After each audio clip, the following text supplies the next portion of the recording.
Welcome to this new lecture of biochemistry. मैं हूँ स्वाति। हमने previous video biochemistry lecture series में हमने एरोबिक रेस्पिरेशन को डिस्कस किया था। तो एरोबिक रेस्पिरेशन में हमने glycolysis process, glycolysis and second video में हमने Krebs cycle and etc, electron transfer chain and ATP synthesis को डिटेल में कवर किया था। तो ये बेसिक बायोकेमिस्ट्री को समझने के लिए, सेलुलर मेटाबॉलिज्म को समझने के लिए ये बहुत ही इम्पोर्टेंट रिएक्शंस हैं, प्रोसेस हैं, जिसको हमने कवर किया था। तो इस नेक्स्ट इस लेक्चर में हम एनाएरोबिक एंड एनाएरोबिक रेस्पिरेशन को डिस्कस करेंगे। चूँकि रेस्पिरेशन जो है वो डिफरेंट ऑर्गेनिजम्स में कंडीशंस के अकॉर्डिंग वेरी करता है। तो ऑक्सीजन की प्रेजेंस में एरोबिक रेस्पिरेशन को हमने डिस्कस किया था। एनारोबिक रेस्पिरेशन को हम डिस्कस करेंगे। यही हम इसमें फर्मेंटेशन को डिस्कस करेंगे, इन अदर कुछ बेसिक कॉन्सेप्ट को डिस्कस करेंगे। तो आइए शुरू करते हैं। और वीडियो को पूरे मैकेनिज्म्स को समझने के लिए लास्ट तक वीडियो में बने रहिए। तो यहाँ पर लिविंग ऑर्गेनिजम्स में टू टाइप के रेस्पिरेशन सेल के अंदर देखने को मिलते हैं। डिपेंड करता है कि कंडीशन किस टाइप की। तो हम पहले एरोबिक रेस्पिरेशन को ब्रीफ में देख लेते हैं।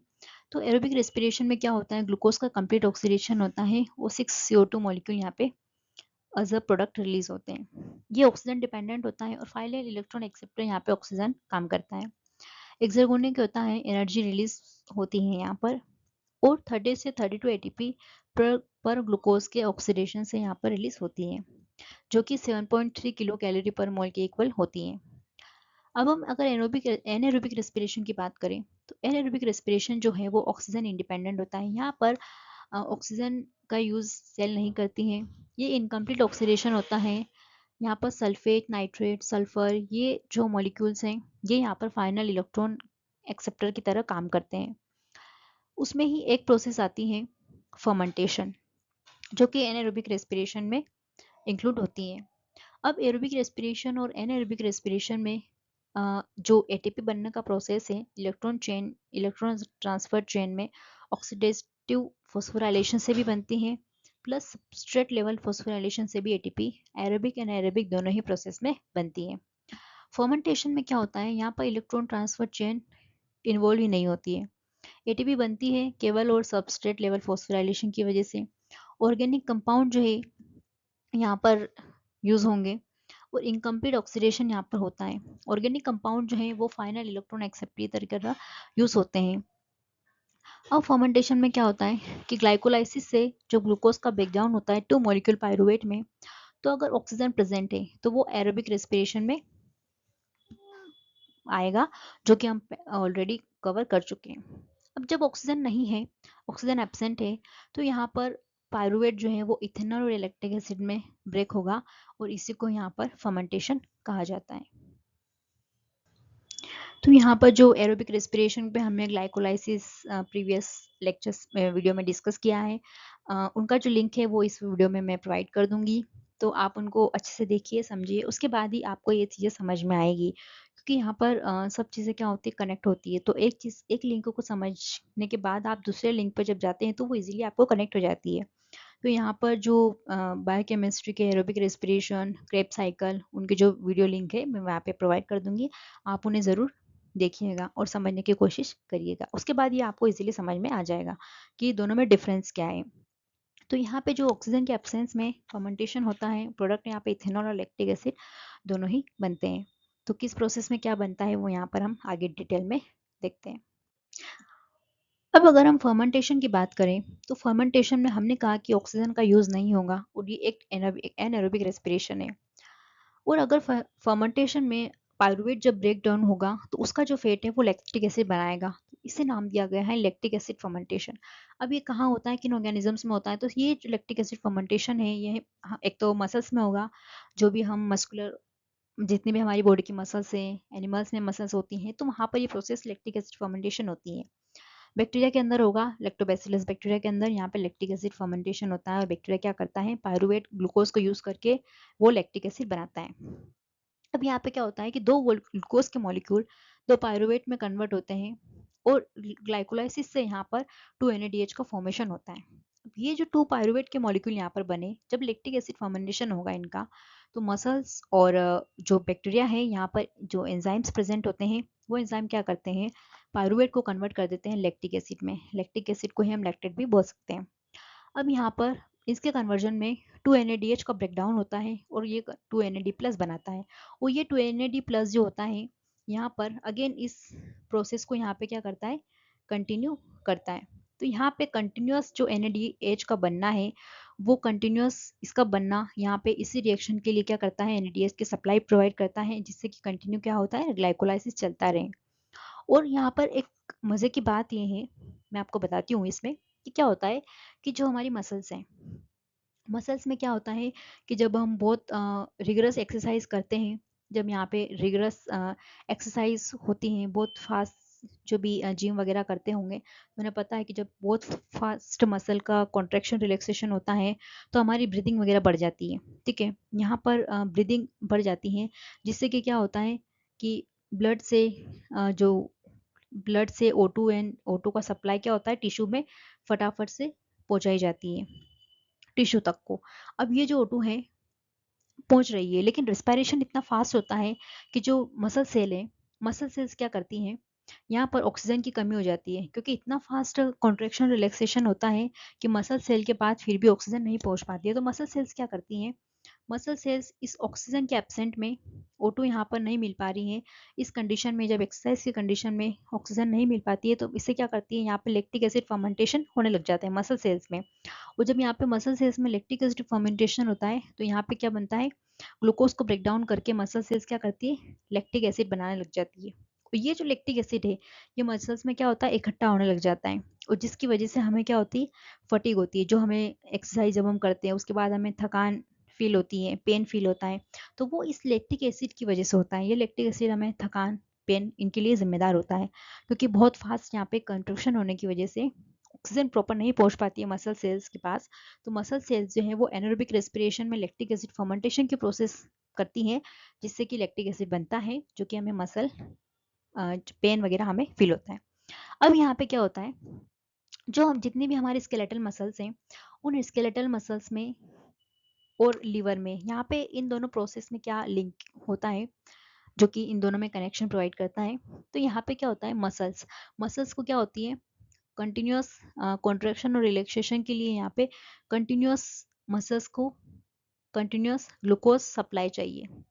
मसल्स को सप्लाई चाहिए ग्लूकोज का, उसे तो बस एनर्जी यूज करने के लिए सबस्ट्रेट चाहिए, क्योंकि मसल्स के पास इतना टाइम नहीं है कि वो बनाए फिर उसे यूज करे। मसल्स को लगातार मूवमेंट करना है, तो उसके लिए उसको डायरेक्ट सप्लाई चाहिए ग्लूकोज का। तो अब मसल्स के पास डायरेक्ट ग्लूकोज का सप्लाई कहाँ से आता है, तो वो ब्लड के द्वारा आता है लीवर से।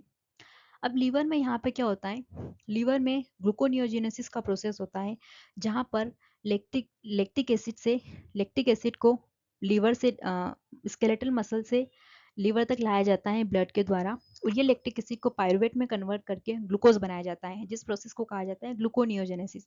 ग्लूकोनियोजेनेसिस मतलब होता है नए ग्लूकोज का synthesis from non carbohydrate substrate.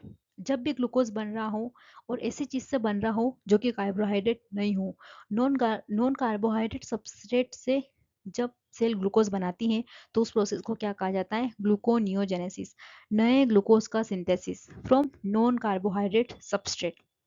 तो यहाँ पे ग्लूकोज बना। अब क्या करते हैं, लीवर इस ग्लूकोज को फटाफट से ब्लड के द्वारा मसल्स में सप्लाई करती हैं, और मसल्स इस ग्लूकोज को यूज करती है, ग्लाइकोलाइसिस में इसका ब्रेकडाउन होता है पायरुवेट में, और फिर यहाँ पे एनारोबिक रेस्पिरेशन से अभी मैंने बोला कि लैक्टिक एसिड मसल्स बनाती हैं, और फिर इस लैक्टिक एसिड को यहाँ पर ब्लड के द्वारा लीवर में पहुंचाया जाता है।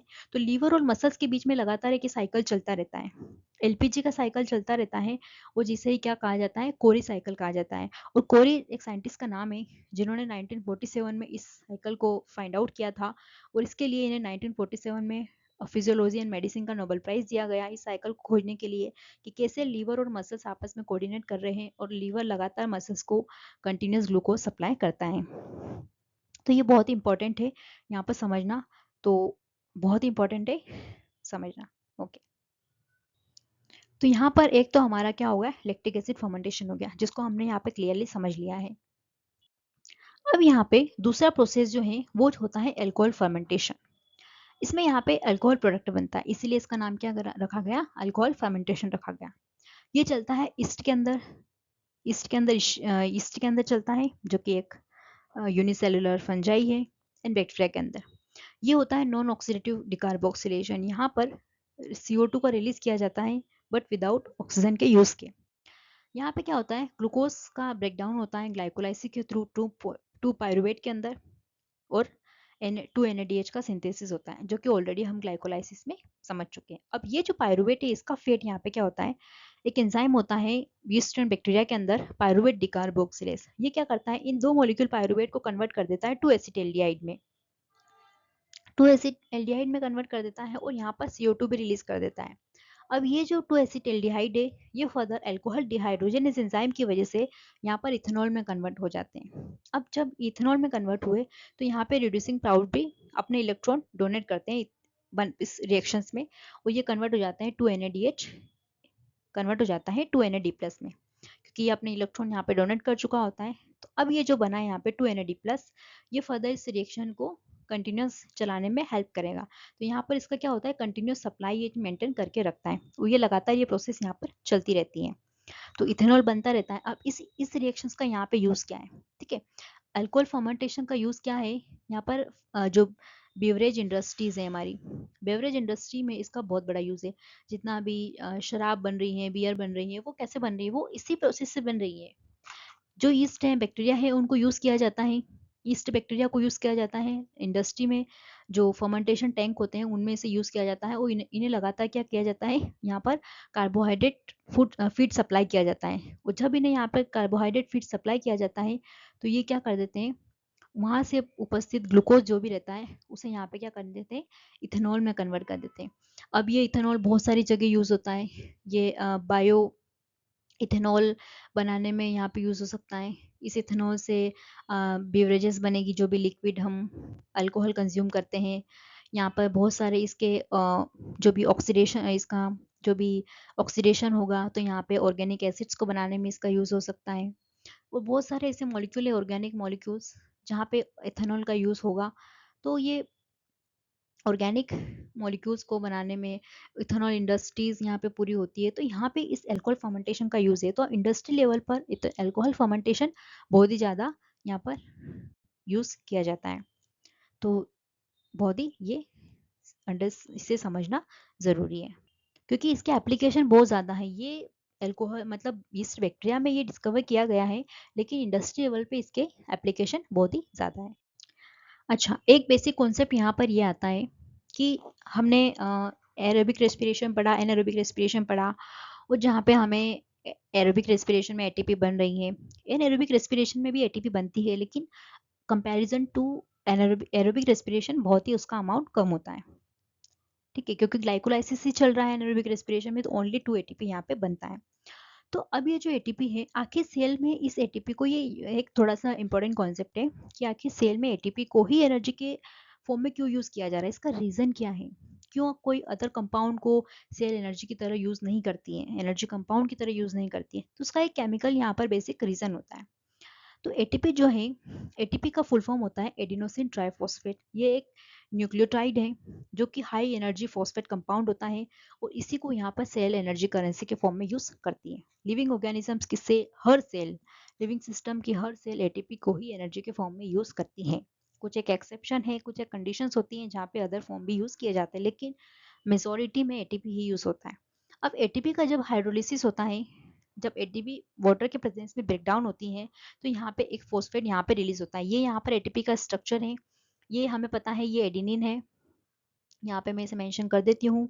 ये हमारा जो DNA और वहाँ पर हम जो नाइट्रोजनस बेस पढ़ते हैं, वह ये एडिनिन है, राइट है। ये राइबोस शुगर है, यहाँ पे ये राइबोस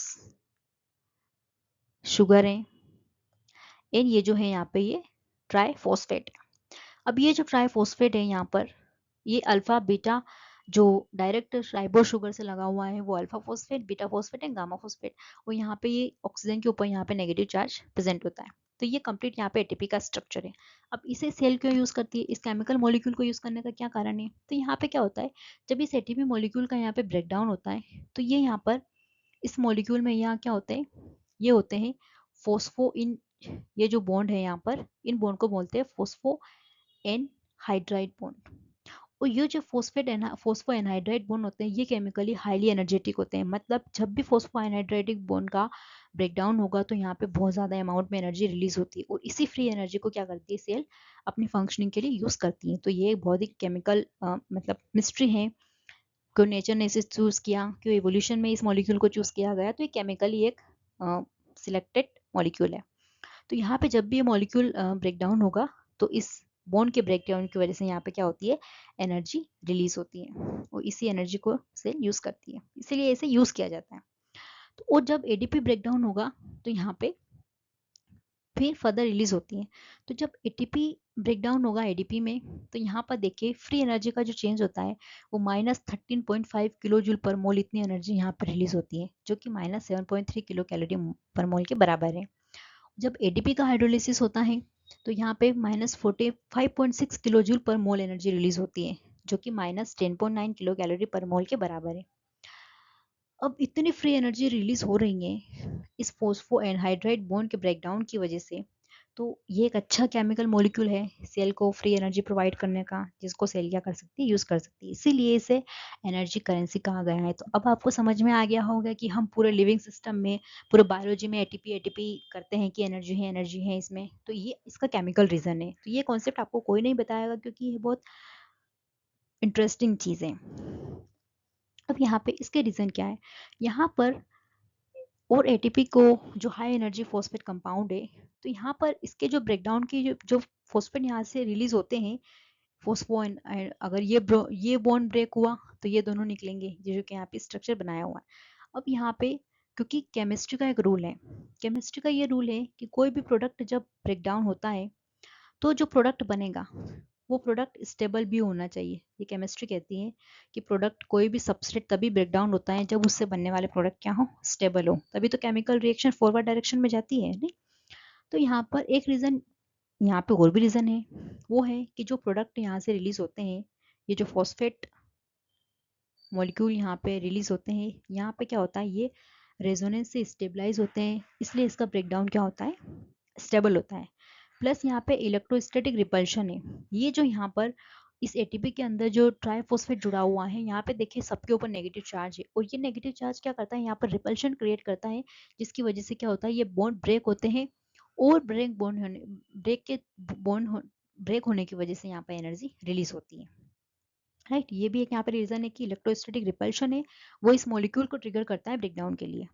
प्लस यहाँ पे ये जो नेगेटिव चार्जेस हैं इन मॉलिक्यूल्स पे जो रिलीज होते हैं, यहाँ पर इनके ऊपर चार्ज होने की वजह से जो आसपास वाटर मॉलिक्यूल होते हैं, यहाँ पर जो आसपास वाटर मॉलिक्यूल होंगे, वो वाटर मॉलिक्यूल क्या करेंगे, इस मॉलिक्यूल को यहाँ पे चार्ज के फॉर्म में, यहाँ पे क्योंकि वाटर के पास भी प्लस और नेगेटिव दोनों ही चार्ज होते हैं, तो वो इसे यहाँ पे क्या करेंगे, स्टेबिलिटी प्रोवाइड करेंगे। तो एक हाइड्रेशन भी यहाँ पे इस मॉलिक्यूल को स्टेबिलिटी प्रोवाइड करता है, इसलिए एटीपी का ब्रेकडाउन एनर्जी भी रिलीज करता है, प्लस साथ साथ जो प्रोडक्ट यहाँ पे इसके ब्रेकडाउन से रिलीज होते हैं वो भी स्टेबल होते हैं। ठीक है, इसीलिए इवोल्यूशन में एटीपी को as a energy currency use किया गया है, क्योंकि अगर ये ब्रेक टूटे हुए मॉलिक्यूल अगर रिएक्टिव होते हैं और सेल में किसी अदर मॉलिक्यूल से रिएक्शन करते हैं अगर, तो सेल फिर इसे यूज नहीं करती, क्योंकि ये सिस्टम को क्या करता है, अनस्टेबल बनाता। लेकिन चूंकि मॉलिक्यूल बन रहे हैं और स्टेबल बन रहे हैं, तो फिर सेल को इसे यूज करने का इवोल्यूशन ने चूज किया। तो ये एक बहुत ही इंटरेस्टिंग कॉन्सेप्ट है। तो फाइनली अब आपको क्लियर हो गया होगा कि सेल एटीपी को ही क्यों यूज करती है। अब हम यहाँ पे हमने रेस्पिरेशन में हम एरोबिक रेस्पिरेशन पढ़ चुके हैं, एनारोबिक रेस्पिरेशन हमने अभी देखा, फर्मेंटेशन हमने देखा, हमने एनर्जी करेंसी के बारे में भी थोड़ा डिस्कस किया। तो जो भी प्रीवियस लेक्चर्स है उसका वीडियो में लिंक मैं यहाँ पे प्रोवाइड कर दूंगी, तो आप इन वीडियो को ज़रूर देखिएगा, चैनल को लाइक सब्सक्राइब जरूर कीजिएगा। अगर आपको कॉन्सेप्ट समझ में आ रहे हैं, बायोलॉजी आपको इंटरेस्टिंग लग रही है, तो बिल्कुल आप चैनल को सब्सक्राइब कीजिएगा और सपोर्ट करिएगा। अब यहाँ पे थोड़ा रेस्पिरेटरी सबस्ट्रेट और इनके बारे में बात कर लेते हैं कि रेस्पिरेटरी सबस्ट्रेट में रेस्पिरेशन में क्या क्या चीज़ें सबस्ट्रेट की तरह यूज हो सकती है। तो यहाँ पे प्रोटीन भी ब्रेक डाउन होकर अमाइनो एसिड्स बनाते हैं, और जब अमाइनो एसिड्स का मेटाबॉलिज्म होता है, और जब ये मेटाबॉलिज्म होने के बाद जब इनका ब्रेकडाउन होता है, तो ये फर्दर यहाँ पर एरोबिक रेस्पिरेशन में इन्वॉल्व हो जाते हैं। कुछ अमाइनो एसिड्स पायरुवेट में कन्वर्ट हो जाते हैं, कुछ अमाइनो एसिड्स एसिटाइल कोएंजाइम में चले जाते हैं, कुछ अमाइनो एसिड्स यहाँ पे जो इंटरमीडिएट्स हैं क्रेब्स साइकिल में उसमें इंटर कर जाते हैं और फर्दर यहाँ पे रिएक्शंस चलती है, वो एनर्जी सिंथेसाइज होती है। अब सेल के लिए जो है, सेल के लिए सबसे इजीली यूज करने वाला जो प्रोडक्ट है वो है यहाँ पर पॉलीसेकेराइड। सेल क्या करती है, अगर सेल के पास हमारा जो लिविंग सिस्टम है उस लिविंग सिस्टम के पास पर्याप्त हम डेली खाना खा रहे हैं, जितना बॉडी का रिक्वायरमेंट है हम डेली खाना खा रहे हैं, तो सेल कार्बोहाइड्रेट्स को सबसे पहले पॉलीसेकेराइड्स जो जो भी हमारे फूड में आते हैं कार्बोहाइड्रेट्स उन्हें यूज करेगी, जो कि जिससे कि इजीली हमारे एनर्जी बॉडी को सप्लाई होती रहे। लेकिन अगर आपने क्या करा, खाना नहीं खाए बहुत दिन तक, आप फास्ट रहें और बिल्कुल जिद करके बैठे हैं कि हम खाना नहीं खाएंगे, तो उस केस में बॉडी फिर क्या करती है, जब बॉडी का पूरा कार्बोहाइड्रेट खत्म हो जाता है तो उस केस में यहाँ पर लिपिड्स को यूज किया जाता है। जो स्टोर्ड फैट्स और ऑयल होते हैं बॉडी में, लिपिड्स, उन्हें यूज किया जाता है, फिर उनका ब्रेकडाउन स्टार्ट होता है और वहां से ग्लिसरॉल और फैटी एसिड्स रिलीज होते हैं और वो फैटी एसिड्स यहाँ पे एसिटाइल कोएंजाइम बनाते हैं, जो कि ऑक्सीडेशन के थ्रू एसिटाइल कोएंजाइम बनाते हैं एंड क्रेब्स साइकिल में इंटर होके एनर्जी सिंथेसिस करते हैं। एंड मान लो तब भी फिर आप बहुत दिन तक स्टारवेशन हो गया, खाना ही नहीं मिल रहा है, तो लिपिड भी पूरा यूज़ कर लिया बॉडी ने, कार्बोहाइड्रेट्स भी यूज़ कर लिए, तो फिर बॉडी क्या करती है, प्रोटीन को ब्रेक डाउन करना शुरू करती है। अब जब प्रोटीन ब्रेक डाउन होंगे तो मसल्स हमारी बनी हुई होती हैं, बॉडी के जो भी कोलाजन हो गए, बहुत सारे ऐसे प्रोटीन्स होते हैं स्ट्रक्चरल प्रोटीन, तो बॉडी है वो इन प्रोटीन्स को ब्रेक डाउन करना शुरू कर देगी, जो ब्रेक डाउन होकर अमाइनो एसिड्स बनाएंगे और फिर अल्टीमेटली बॉडी के पास कोई सिस्टम ऐसा नहीं है, कोई भी फूड अवेलेबल, तो फिर इन्हीं को ब्रेक डाउन करके यहाँ पर लिविंग सिस्टम को जिंदा रखा जा सकता है।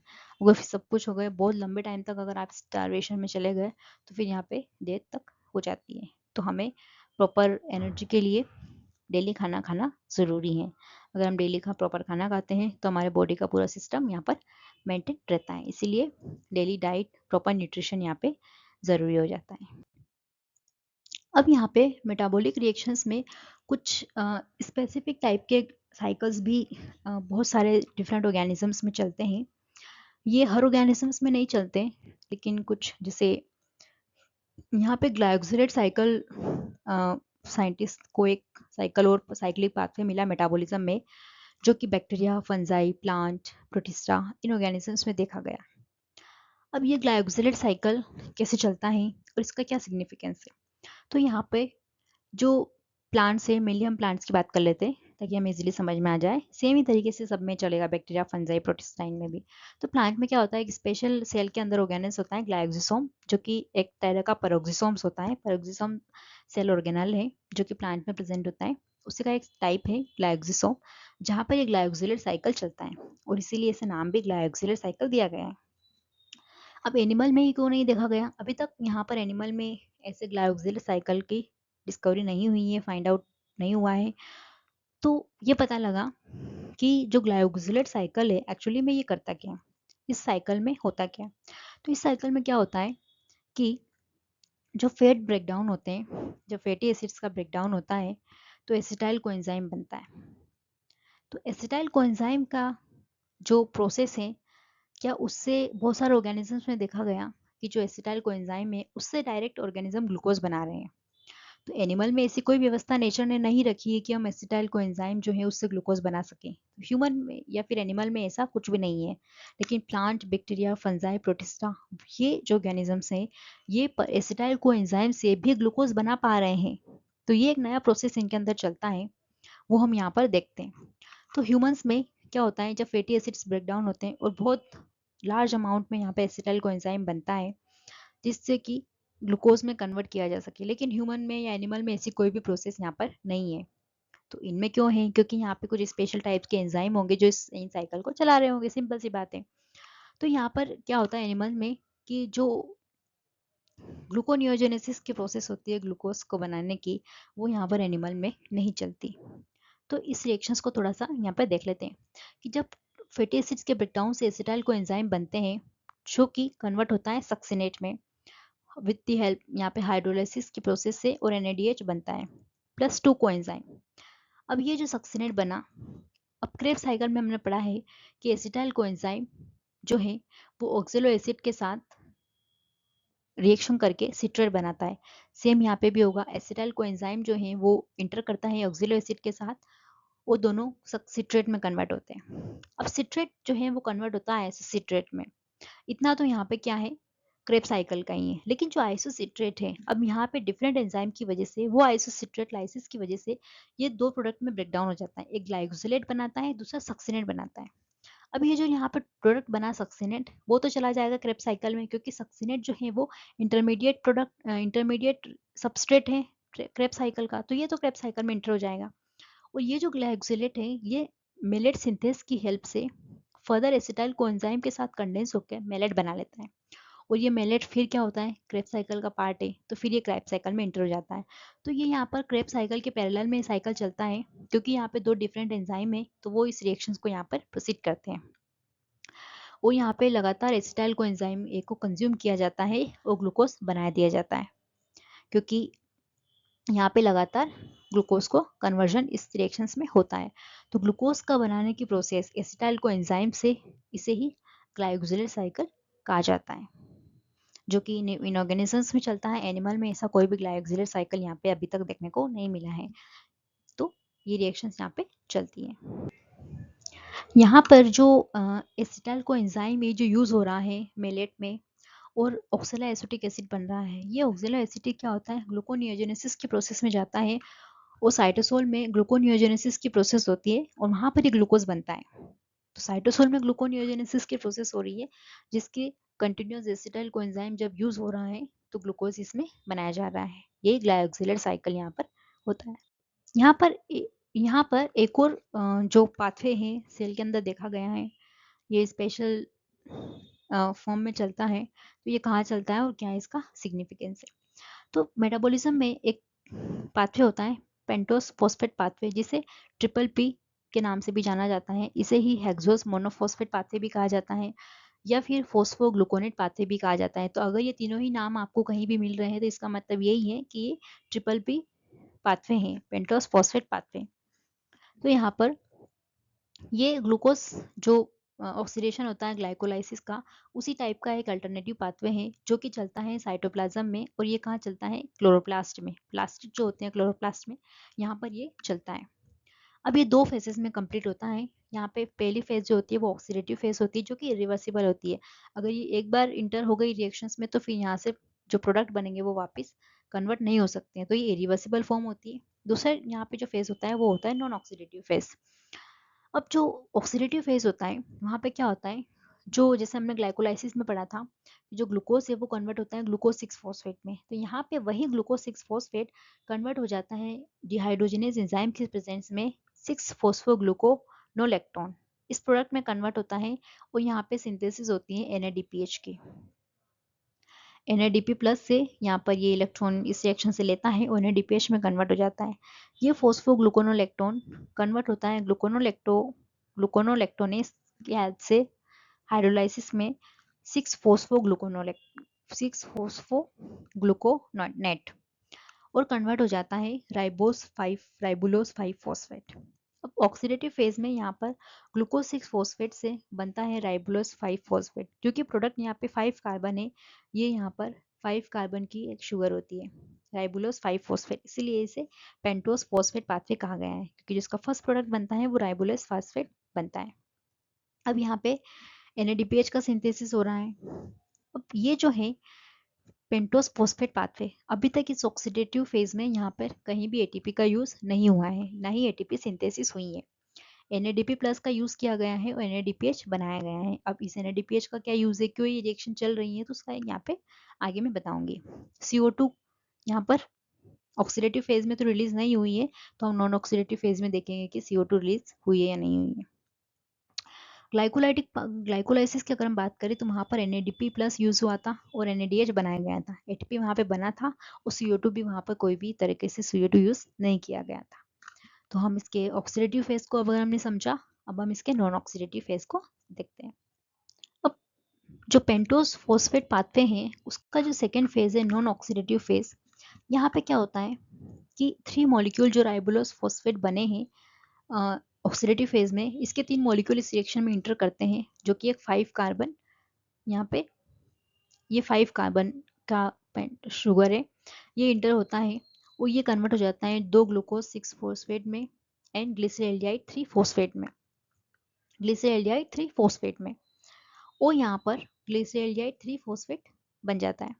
एंजाइम, यहाँ पे 2 एंजाइम यूज होते हैं, transketolase and transaldolase. 2 enzyme यहाँ पे पार्टिसिपेट करते हैं और कन्वर्ट कर देते हैं 3 मॉलिक्यूल ऑफ राइबोलेस फास्फेट को 2 ग्लूकोज 6 फॉस्फेट में, ग्लिसरॉल्डिहाइड 3 फॉस्फेट में।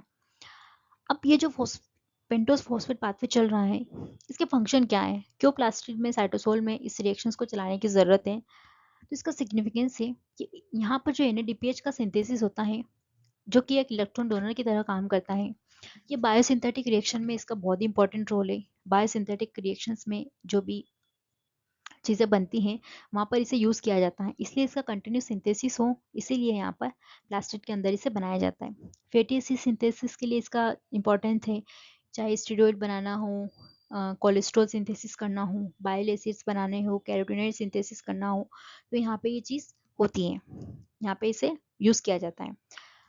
प्लस जो भी सेल में डिटॉक्सिफिकेशन की प्रोसेस होती हैं, ऑक्सीडेटिव डिफेंसेस होता है, ROS जो रिएक्टिव ऑक्सीजन स्पीशीज सेल में जनरेट होती है, तो इनके डिटॉक्सिफिकेशन के में भी यहाँ पर NADPH का बहुत बड़ा इंपॉर्टेंट है, यूज़ है, इसीलिए इसे रिएक्शन पे पेंटोस फॉस्फेट पाथवे को चलाया जाता है।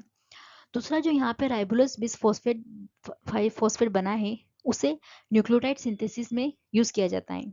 ये जो फॉस्फेट शुगर है, इसे यहाँ पर जो भी हमारे DNA RNA में जो भी न्यूक्लियोटाइड्स होते हैं, उन्हें सिंथेसिस में यूज़ होता है, प्लस जो भी विटामिन, जो भी एंजाइम के साथ कोएंजाइम यूज़ होते हैं, विटामिन वगैरह, उनके सिंथेसिस में भी इसे यूज़ किया जाता है। वो जो एरिथ्रोस 4 फॉस्फेट जो यहाँ पे 4 कार्बन की इंटरमीडिएट प्रोडक्ट होता है, वो एरोमेटिक अमाइनो एसिड्स जो हैं हमारे अंदर, जो फिनाइल एलेनिन, जिसे वाइफी के नाम से जाना जाता है, फिनाइल एलेनिन, ट्रिप्टोफैन और टायरोसिन, जो कि अमाइनो एसिड्स है, उनके सिंथेसिस में भी इसे यूज़ किया जाता है। विटामिन B6 में इसका यूज़ होता है, ग्लाइकोलाइटिक इंटरमीडिएट सिंथेसिस में NADPH सिंथेसिस होता है, तो इसके कंटिन्यूस सिंथेसिस के लिए इस रिएक्शंस को सेल के अंदर चलाया जाता है। तो पेंटोस फॉस्फेट पाथवे का क्या सिग्निफिकेंस है और इसे क्यों चलाना ज़रूरी है? तो यहाँ पर साइटोसोल में चलता है, प्लस यहाँ पे प्लास्टिड में चलता है, जिससे कि NADPH की कंटिन्यूस सेल में सिंथेसिस होती रहे, और यहाँ पे जो भी सिंथेटिक साइकिल्स होती हैं, जहाँ पे मैक्रोमोलिक्यूल बनते हैं, फैटी एसिड्स हो गए, कोलेस्ट्रॉल हो गए, न्यूक्लियोटाइड्स हो गए, एरोमेटिक अमाइनो एसिड्स हो गए, उनके सिंथेसिस में इसे यूज़ किया जाता है, इसलिए साइकिल चलाया जाता है। तो इस वीडियो में हमने एनारोबिक रेस्पिरेशन के बारे में बात करी। एनारोबिक रेस्पिरेशन, आप वीडियो को लास्ट तक ज़रूर देखिए, आपको कंप्लीट समझ में आएगा, इसका क्या इंपॉर्टेंट है, क्या इंडस्ट्रियल एप्लीकेशन है, वो आपको समझ में आएगा। दूसरा, हमने यहाँ पर ATP के केमिकल स्ट्रक्चर के बारे में बात करी और क्यों इसे सेल में यूज़ किया जाता है।